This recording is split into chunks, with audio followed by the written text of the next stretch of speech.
नमस्कार, आप देख रहे हैं भास्कर न्यूज की खास पेशकश पाप के प्ले स्कूल। आपके साथ मैं हूं सरफराज सैफी। अपने इस खास प्रोग्राम के जरिए हम ये दिखाने की कोशिश करेंगे कि किस तरीके से प्ले स्कूलों में मासूम बच्चों की जिंदगी के साथ खिलवाड़ होता है।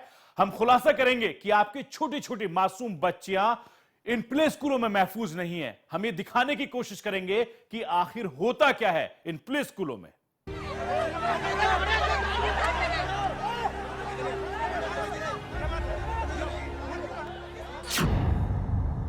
देश की राजधानी दिल्ली के रोहिणी में एक जाने माने प्ले स्कूल में किस तरीके से मासूम बच्ची के साथ छेड़खानी होती है, उनकी असमत को तार तार किया जाता है। हम आपको दिखाते हैं कि यहां पर आखिर क्या कुछ चल रहा है।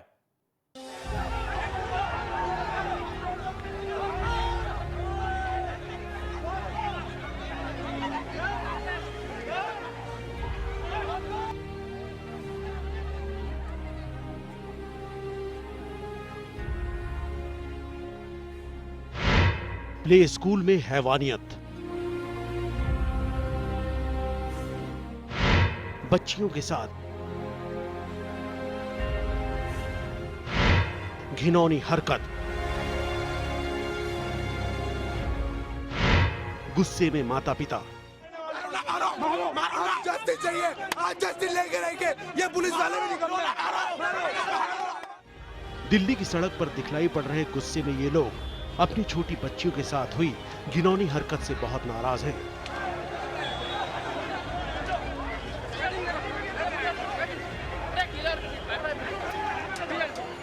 ये कभी प्ले स्कूल तो कभी पुलिस के खिलाफ नारे लगा रहे हैं।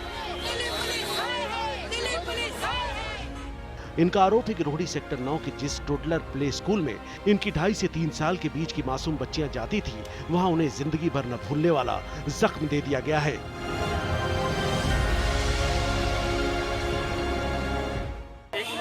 कर्मचारी ने एक छोटी बच्ची 2.5 साल की बच्ची के साथ में उसके साथ में ऐसी चीज करी है जो शायद मैं बता भी नहीं सकता हूँ। उसके गुप्त अंगों में प्रॉब्लम्स हैं। बच्चे के साथ बहुत गंदा हादसा हुआ है, तो हमने प्रोटेस्ट किया, अपने बच्चों को स्कूल नहीं भेजा, प्रिंसिपल को बोला आप बाहर आइए, एड्रेस कीजिए, हमको बताइए क्या सच्चाई है। क्योंकि वो दोनों प्रिंसिपल जो है कपिला और भावना दोनों अरेस्ट हो। I want to bring this your notice कि स्कूल में प्रिंसिपल ने and the owner Bhavna Sahni उन्होंने एक मेल अटेंडेंट की ड्यूटी लगा रखी थी कि अगर फीमेल अटेंडेंट नहीं है तो वो बच्चों को वॉशरूम ले जाएगा। क्या ये स्कूल की रिस्पॉन्सिबिलिटी बनती है? ये माता पिता सदमे में हैं कि इन्होंने अपनी बच्चियों को दुनिया की खूबसूरती के तमाम रंगों से रूबरू होने के लिए जिस प्ले स्कूल को शिक्षा का मंदिर समझकर भेजा था, वहां उनकी जिंदगी को ही बदरंग कर दिया गया। असल में यहाँ पढ़ने वाली एक बच्ची की जब तबीयत खराब हो गई तो उसके माता पिता उसे लेकर डॉक्टर के पास पहुंचे, जहाँ खुलासा हुआ कि बच्ची के साथ घिनौनी हरकत हुई है। बच्ची ने पूछे जाने पर प्ले स्कूल में ही काम करने वाले 22 साल के अमित का नाम लिया। यही नहीं, अमित की करनी की वजह से कई और बच्चियों की तबीयत बिगड़ गई, जिसके बाद स्कूल के सामने जो कुछ हुआ वो आपके सामने है।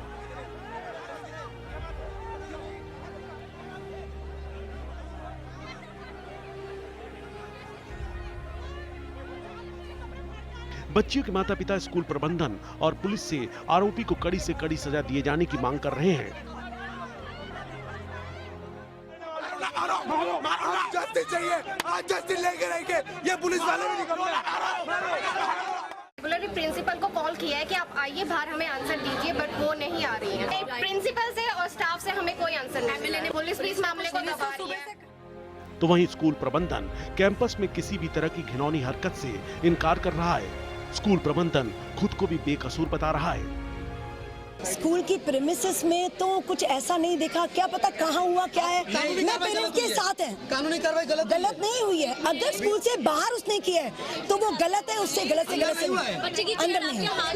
स्कूल में हुई घिनौनी हरकत ने इलाके के विधायक को भी सख्ते में डाल दिया है। वो भी स्कूल वालों को कटघरे में खड़ा कर रहे हैं। पेरेंट्स का गुस्सा जायज है। जिसके बच्चे के साथ घटना घटेगी उसे गुस्सा भी आएगा, ना केवल गुस्सा आएगा, कुछ और भी उसका खून उबलेगा।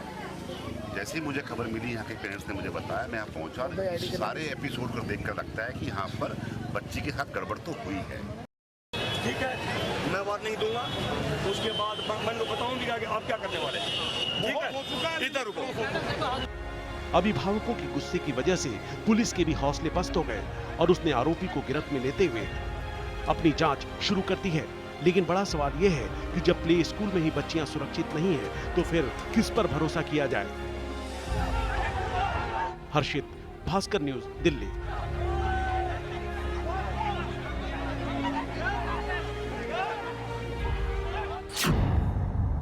वहीं देश की राजधानी दिल्ली के हरिनगर में एक जाने माने प्ले स्कूल में एक 3 साल की मासूम बच्ची के साथ बलात्कार होता है और बाकायदा इस बच्ची ने अपने परिवार में जाकर बताया कि स्कूल में उसके साथ बलात्कार हुआ है।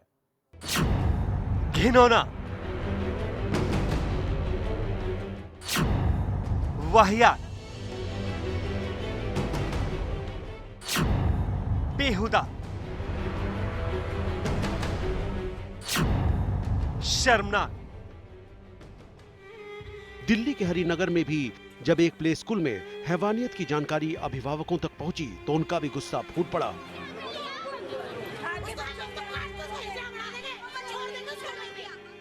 पीड़ित बच्ची की दादी का आरोप है कि हरिनगर के इस प्ले स्कूल में बच्ची का यौन शोषण हुआ है।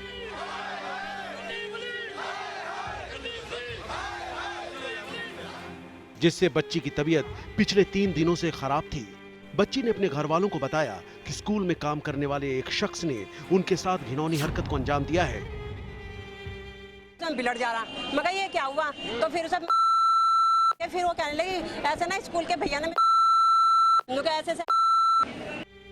बच्ची के साथ शिक्षा के मंदिर में जैसे ही घिनौनी हरकत की जानकारी बाकी अभिभावकों को मिली, उन्होंने भी स्कूल के खिलाफ मोर्चा खोल दिया। लोग सड़क पर उतर आए और आरोपी को उनके हवाले करने की मांग करने लगे।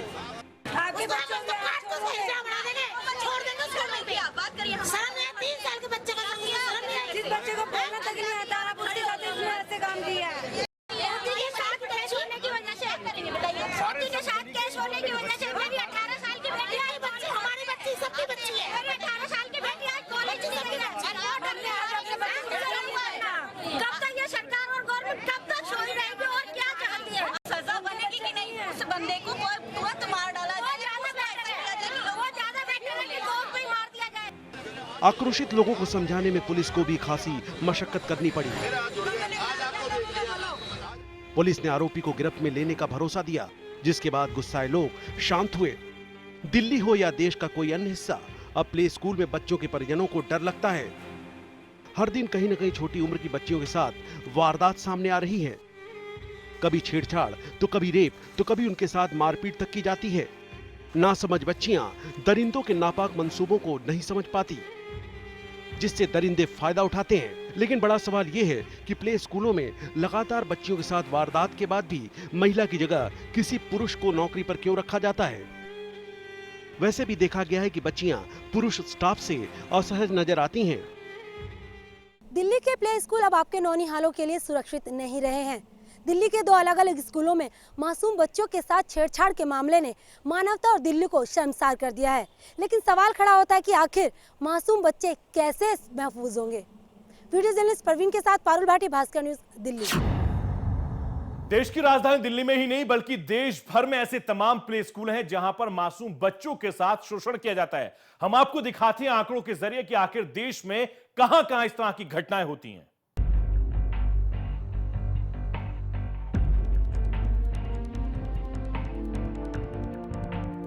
दिल्ली के दोनों स्कूलों में जो कुछ भी हुआ बेहद शर्मनाक था। लेकिन यह घटना ऐसी पहली काली करतूत नहीं थी जो स्कूलों को कटघरे में खड़ा करती है। इससे पहले भी देश के कई और हिस्सों में भी इस तरह की घिनौनी वारदात हो चुकी है।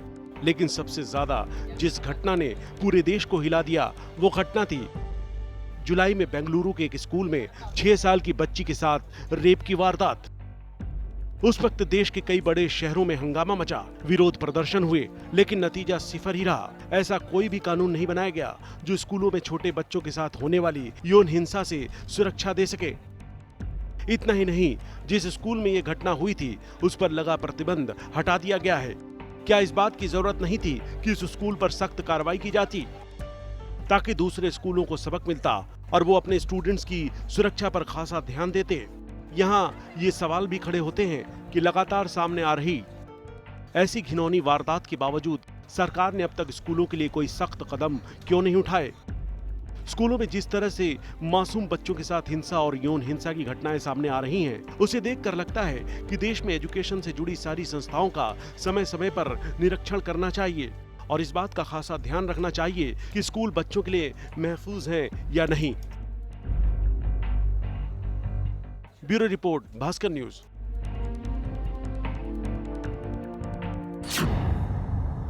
जितना ये संवेदनशील मामला है उसको लेकर लोग भी उतने ज्यादा संजीदा हैं। हम आपको दिखाते हैं कि आखिर लोग इस पूरे मामले को लेकर क्या क्या राय रखते हैं। बच्चों को घर से भेजने में बड़ा डर लगता है, या हॉस्टलों में रखने में। अब बच्चे, क्योंकि हॉस्टल का भी एक जो लेटेस्ट कांड सुना है, उसके बाद तो बहुत ही बच्चों को, लड़कियों को रखना तो विशेषकर बड़ा नहीं, तो पेरेंट्स तो बहुत घबराए हुए हैं इस बात के लिए कि ऐसा नहीं होना चाहिए और गवर्नमेंट को इस पर ध्यान देना चाहिए। हाँ, सेफ नहीं है बच्चे, उनका पूरा ध्यान रखना होता है। काफ़ी डर रहता है, चाहे लड़कियां हो लड़का, इवन इक्वली डर रहता है आजकल। पेरेंट्स को साथ चलने की ज़रूरत है, ऐसा फील होने लगा है। बिल्कुल ही महफूज नहीं है यहाँ पे, मतलब कहीं उतनी सेफ्टी है ही नहीं, तो क्या कहा जाए, कहीं महफूज है ही नहीं, सेफ्टी ही नहीं है यहाँ पे। बच्चों गार्जियंस को चाहिए उनको थोड़ा सा बताना कि हाँ भाई उनको कैसे आगे जाके वो कवच, मतलब कैसे गलत लोगों से कैसे फेस करना चाहिए। आजकल देखिए, अपना तो स्कूल भेज सकते हैं बच्चों को, बस वाले छेड़ते हैं, स्कूल में भी छेड़छाड़ होती है, तो बच्चे तो कहीं नहीं सेफ हैं। करना क्या, मतलब हर जगह सेफ्टी तो चाहिए, लेकिन सेफ्टी कहीं नहीं। दिल्ली में तो बिल्कुल नहीं है, महिलाएं के तो हो ही रहा था, आजकल बच्चे भी नहीं हैं। फिलहाल रुकेंगे एक छोटे से ब्रेक के लिए। ब्रेक के बाद जब वापस आएंगे तो बात करेंगे इराक और सीरिया की, वहां पर क्या कुछ चल रहा है। आप कहीं मत जाइएगा और बने रहिए हमारे साथ।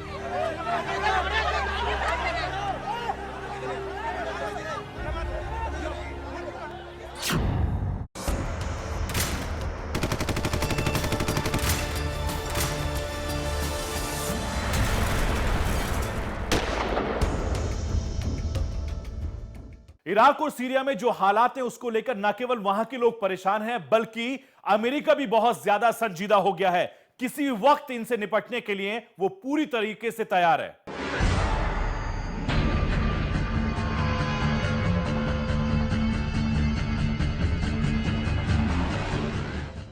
इराक और सीरिया के कुछ हिस्से पर कब्जा कर उसे इस्लामिक स्टेट बनाने के बाद आईएसआईएस ने दहशत और नफरत की जिस आग का आगाज किया था, उस आग को बुझाकर दहशतगर्दों को उनके अंजाम तक पहुंचाने की तैयारी हो चुकी है।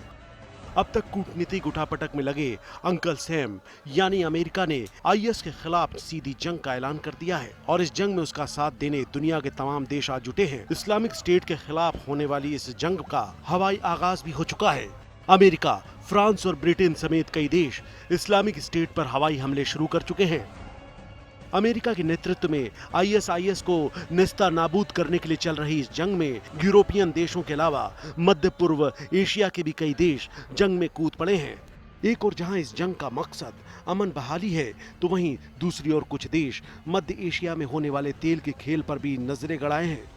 ज्यादातर यूरोपियन देशों का रुख है कि इराक में उन्हीं हिस्सों पर हमला किया जाए जहां इराक की सरकार ने मदद मांगी है, तो वहीं अमेरिका सहित मध्य एशिया के ही ताकतवर मुल्क चाहते हैं कि उन इलाकों पर भी हमला किया जाए जहां इराक और सीरिया के तेल प्रतिष्ठान हैं। अब देखने वाली बात यह है कि दहशत के खिलाफ छेड़ी गई ये जंग कितनी कारगर होती है। कहीं ऐसा ना हो कि अमन बहाली के नाम पर लड़ी गई अमेरिका की तमाम लड़ाइयों की तरह ये जंग भी नफरत के एक नए अध्याय की शुरुआत न कर दे। Crime desk, Bhaskar news.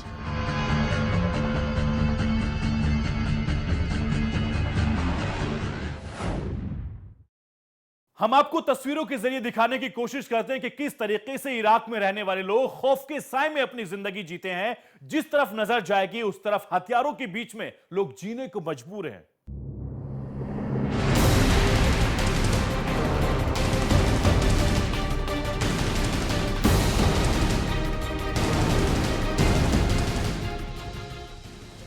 Iraq और सीरिया के कुछ हिस्सों पर कब्जा कर जब से आईएसआईएस ने नया मुल्क इस्लामिक स्टेट बनाने का दावा किया है, उसकी सरपरस्ती में रहने वाला हर बाशिंदा खुली हवा में सांस लेने के लिए भी मोहताज है।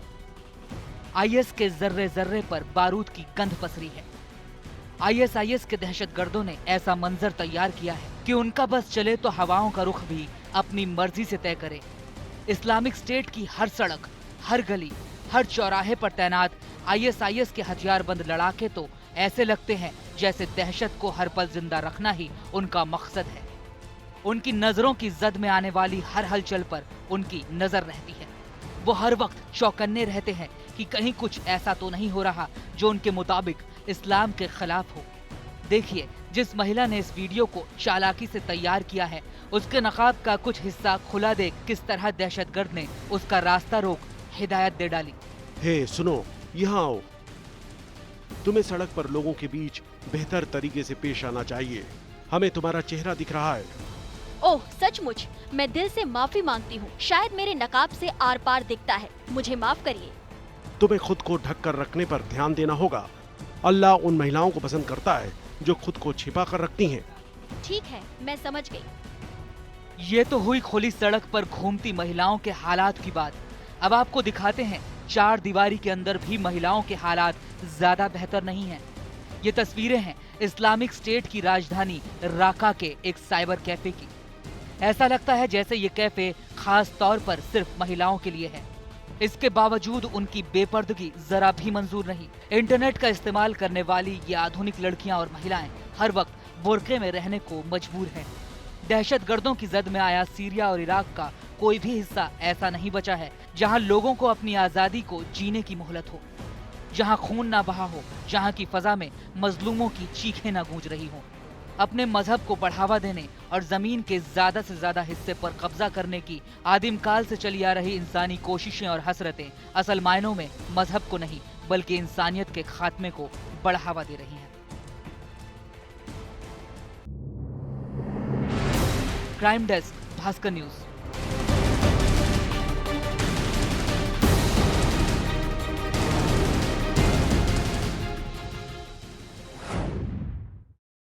तो इराक और सीरिया में फैली दहशत के खिलाफ जंग का आगाज हो चुका है। ऐसे में हम यही दुआ करेंगे कि जब यह जंग अंजाम तक पहुंचे तो दुनिया में अमन की बहाली हो और एक कदम आगे बढ़ चुका हो। फिलहाल हमारी इस खास पेशकश में इतना ही। बाकी खबरों के लिए आप बने रहिए भास्कर न्यूज के साथ।